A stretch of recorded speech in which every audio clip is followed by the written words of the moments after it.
Yeah, so I kind of have like a fundamental concern that is, I think, a little bit more higher level than even just experiment, how you design the experiment or choosing the metric. Although I think the metric relates to my fundamental concern, which is I think social justice is opening a Pandora's box of shit that you don't want, actually. Because what's missing, at least just in these 2 pages and in this presentation, is that social justice relies on some sort of understanding of where your ethical framework comes from, right? And so, today mostly even if you believe in natural law, you might assume that that ethics are socially normalized, right? So that people agree on ethical codes. So one group of people might think that it's okay to deny a group of workers the right to bargain for their benefits, and others might think that that's not okay. And that's where the kind of messy gray area of ethics comes from, is that people will disagree on this, right? And that it's not kind of just written on stone tablets. And so there's a fundamental problem there, which is that you can't possibly measure just by asking them what they think about something beforehand and then asking them what they think about it after, the entire course of their social experience that led them to that point, and then the potential possibility that an experience of a game in their social experience later, and also the changing of the times. Like, people are remarkably adaptable with regards to their ethical systems, right? Yeah. Like they are very persuadable in terms of being like, well, if these people think this, then and it doesn't rub me too wrong, then I'm okay with that. And so part of this kind of depends on this idea that your ethical system is somehow intrinsically yours, and that, like, in your head you sort out every single ethical problem personally. Just kind of adding to that, there's this one sentence, and you had it on your slide, that's like, according to state-of-the-art research on education for change, the central goal of educational interventions aims to enable learners to actively identify social injustice. So apparently it's it's identifiable. Reflect on their own position relative to it, and then consider the consequences of, and this is very oppressive socialization, right? So even in that sentence, it's already starting to attach some sort of ethical framework to what social justice and social injustice is. But the point is, like, this is really true. Like, there is a research, so there is a research area called, for social injustice, like Education for Social Justice, and that's what they do. Like, I totally agree with you. Like, of course, yeah. But there is an educational field that they come up with methods to do that. And it might be documentary, and there is a design industry that designs for that. So I totally agree. I'm just sort of saying, you might not want to, like, it may exist, you may not want to hitch your cart to that horse, because, like, that sentence right there is filled with generalizations and kind of, things like, sort of action terms like change and oppressive socialization that are so generic that they're kind of meaningless, right? And so, like, there's just it's kind of that, game studies can't exist in a vacuum thing. Like, if you're going to go down that social justice route, like, it's going to take a ton of kind of ethics, philosophy, research, and social and sociology on that end, because there's just so much attached to it that anyone who looks at it and says, well, you might say, oh, look, well, they did have transformative experiences. Someone will be like, well, you don't know what else happened, right? Like, there's just a giant gaping hole in the argument. First of all, I think if I do an interview, like, for instance, the pre-experience, how people approach a problem, for instance, will be very important. So I think it will be one of my jobs too. I think you cannot do it anyway, but you have to find a solution to get closer to it. And I kind of getting back to what Owen said, it might be interesting to more like compare what people thought would work, like what the educators used already to do it and what designers used. Not saying this is the, like, I don't even want to say, serious games are the tool to teach transformative learning and social justice. I just want to get more insights in what players think about it and how they think about it. I guess I would just say, even in your example, you said social. You needed to focus in on something, and you were like, I could do racism or something like that. Racism seems like an even better, because it's drilled down even more. Social justice and injustice is so wide, and the arguments that could be had even at this table about the range of social justice or injustice that happens in our own country is so broad. But I would say, just to get it, like, I take social justice because that means from all the serious space, for instance, I don't focus on medical serious games, I don't focus on military, I focus on games that are in the area, and they're not like thousands, they're like 40, and you know, so that means if I use a racism game, that will fall like then I say, okay, now I use a racism game, which means everything I do is about racism. I just mean like social justice is just a label. I would put racism in it. I think you can get the funding for that, but it's an important area to make a statement about. Yeah. And the point of research, lest we forget, is not to just prove that this is all right. So you can get funding for research about social justice, and your conclusion can be, boy, it's a really stupid idea. And to even try to do that. And I think that if you look into this really difficult area and you make all these findings that are going to be, horribly unpopular, and it's going to completely chip away at the foundations of everything we believe about being able to control anybody for any kind of an end that we want to. First of all, I think that would be great.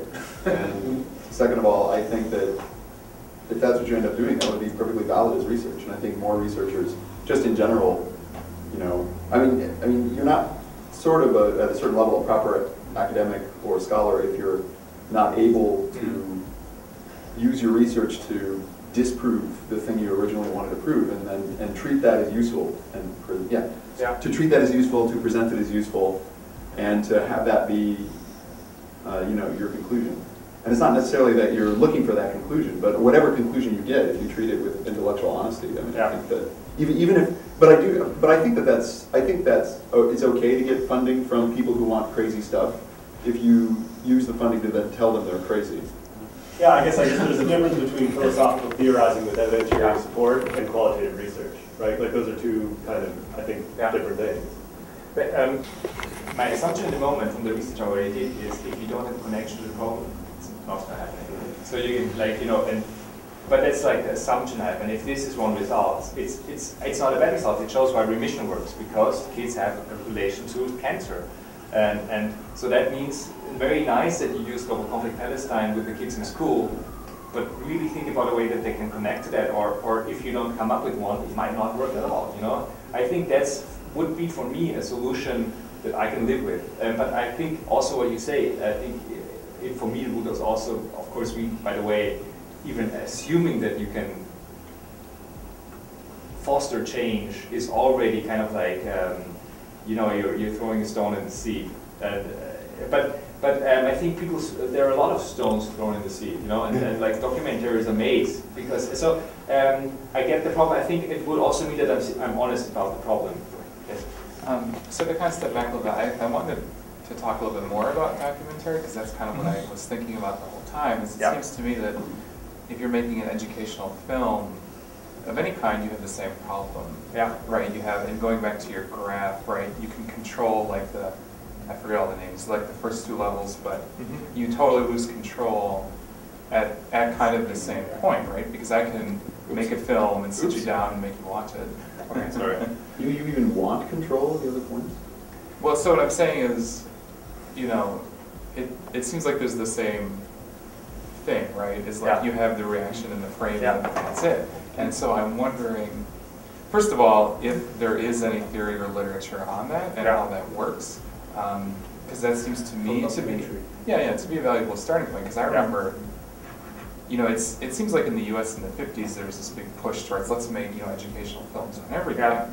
But then in school, when you watch them, it's not I learned better from film. It's now they won't know I'm not paying attention. That's how I read. I like that here. But at the same time, right? So there's that side, but there's also the fact that we like documentaries that they get made all the time. People love them. I mean, people are always making documentaries. People like going to see them. And there's the sense you get something meaningful out of it, right? Yeah. So like that's really interesting. So where's that line between the two? I guess is what I'm wondering, because if no one ever had a meaningful experience coming out of a documentary, we just wouldn't have them to the extent that we do. Like I totally got lost for a month in Frasca's version of this computer games for the oppressed, because like his claim there is that by like the exploration space that games provide give you a different, more effective learning experience, because you can, for instance, see or play a person that is oppressed. In the documentary you can just watch it, and But the funny thing is, why did I get lost? Because afterwards, I'm not sure, like, you know, there is an online discussion going on where people say, like, it's total bullshit, and the other one, now it's totally cool, and then Franziska said, like, you guys don't even know what I'm talking about. And I was reading all through that, and then I got confused too, in the sense of, I think it's an interesting point, because there will be research on that in documentaries. In the moment, I just didn't want to look at it because it just opens a new box. But maybe I have to open the box and see how they did. Because then even also, if they maybe it means, okay, I cannot control change, transformative change and social justice, but we do try, and for instance, documentaries try, how did they try, what research did they do, how did they do the research, and more come from that area to doing it with serious games. Might be interesting. I fear you might find, I don't know, but my guess is that you might find that a lot of times the efficacy of these art forms in terms of changing popular opinion is measured in hindsight, right? I mean, An Inconvenient Truth is an effective film because it got popular and everyone talked about it, and there was a groundswell. And so it's kind of like one of those things where we can talk about, and again, it's the difference between, what I think is really interesting about what you're doing, what I really like about it, is that you're saying, I want to do qualitative research to find out how people's perspective and thought on things change. Yeah. And I think that's really good. But I guess my concern is that if the domain of thought change is so large, then it'll be really easy for just about anybody to come in and just be like, well, you know, there's a mistake here and a mistake here. And it's like a little bit of what you were talking about. It's like, is it the game that's doing it? Is it, you know, and not just like, could it be any other art medium, but is it even this 10 minutes that you're with this person that's, But now that we talk about it, I realize more and more it's a lot about the game. Like, you know, maybe it has to be a game that is very specific and the one transformative learning experience they offer, you know. Like the funny thing is, there is like the moment, it's not about cancer or about diabetic, you know. But maybe we find, or I find a game that tries to reach a point. It doesn't mean that it gets there, but as you say, like maybe get the scope down to you know, if it, like for instance, the whole environmental stuff, there is a lot of connection that we all have to that problem. You know, and some people that don't like a documentary don't have a connection to it because they don't take it serious. So. When you mentioned Inconvenient Truth, it made me think that, I mean, when you say that the climate's still changing, right? Even though the movie came out. Right. So, I don't know, I mean, did that really have an impact? I mean, it seems like people talking about it and us going, oh wow, we need to change this and we need to care about this. Sure. It's not the same thing as behavioral change or things actually happening. Right. Talking about things happening and being, so awareness and change are not the same thing. Yeah, true. And that just made me think of, there are these games that, so I'm thinking specifically of Oregon Trail and Carmen Sandiego, which were these games that everybody I know growing up, at least in the States at a certain time, like in the 80s, late 80s, all played, and they were all made to be educational games. And that's like a huge sample of people who actually played them. I mean, can you prove, like, so you basically have a whole generation of people who, you know, basically were forced to play these games. And, I mean, are we all better settlers now? Like, can you prove this? I mean, no, because all people did was hunt for bear meat. Well, I know, but I'm just saying that, like, what were the, I mean, those are two examples of games that were designed to teach something everybody played, and now it's years later. Like, has anybody actually looked at, like, so what the hell was that about? Was it just, like, you know, the war on drugs, like, nobody cares? There's, like, another, like, 80s thing. But, so, I don't know, but it just, I mean, like, what was Carmen Sandiego supposed to teach, like, geography? Like, I know where Canada is because I played that game. And, you know, so anyway. Yep. Well, I think actually kind of Matt's comment and Abe's comments before have given me the courage to say, I think now that we've started talking about control groups and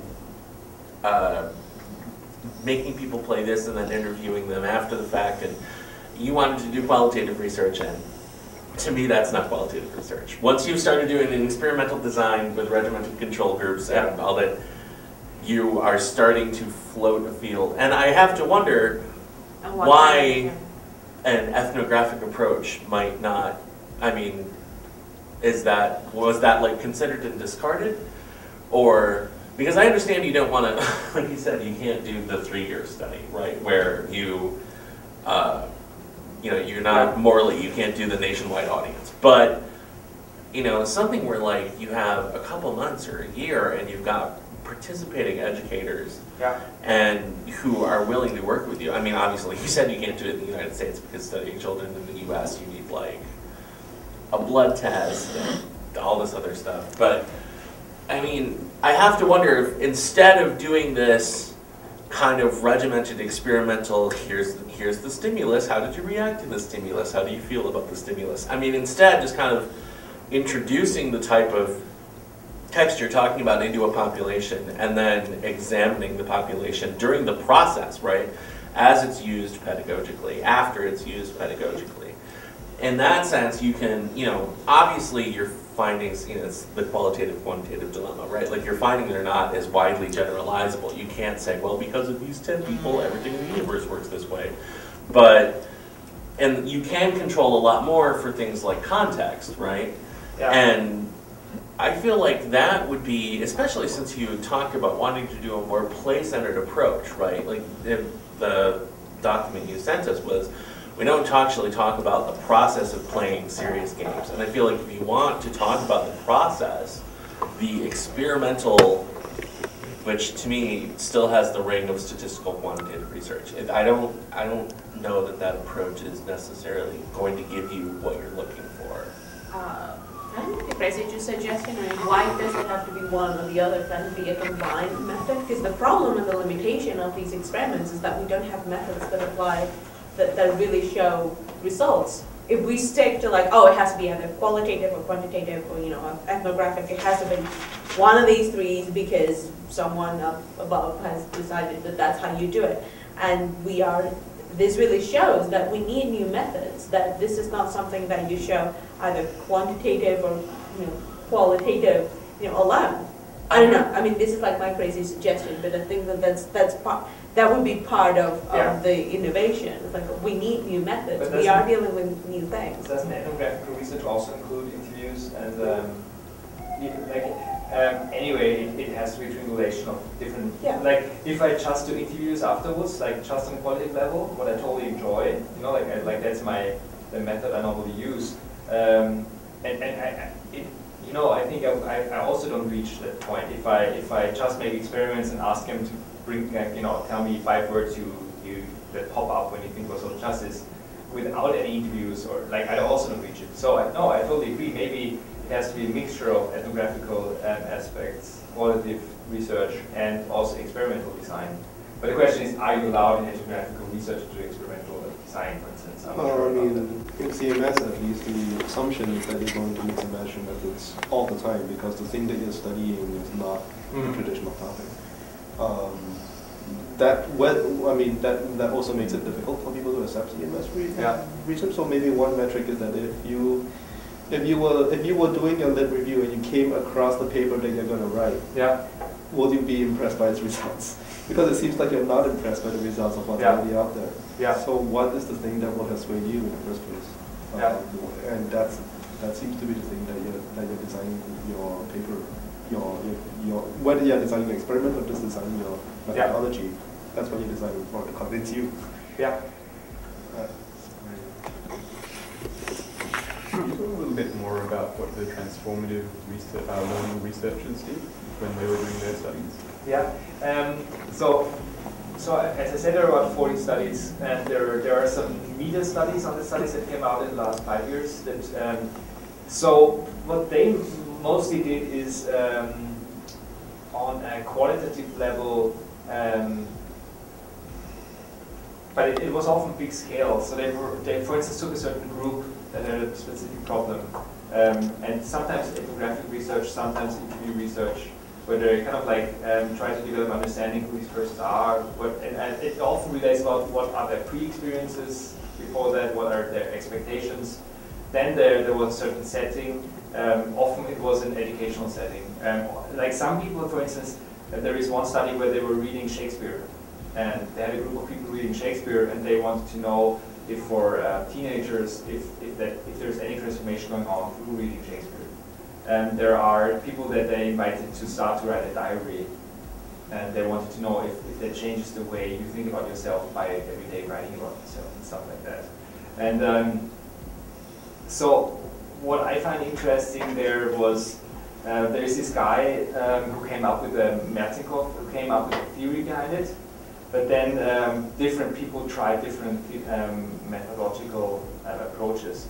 I have to say, when I was reading them, I'm never really convinced with an empirical study. Like there are hardly empirical studies that say, yeah, totally, this is it, you know. But I had the sense that they get closer to what I'm interested in than just theorizing about it. Like for instance, like Jim G, you know, never researched the kid, like never researched the learner. You know, he comes up with a theoretical assumption that sounds sexy and works, but you know, like it's very easy. And also with Bogost or these people, they don't care about the learner.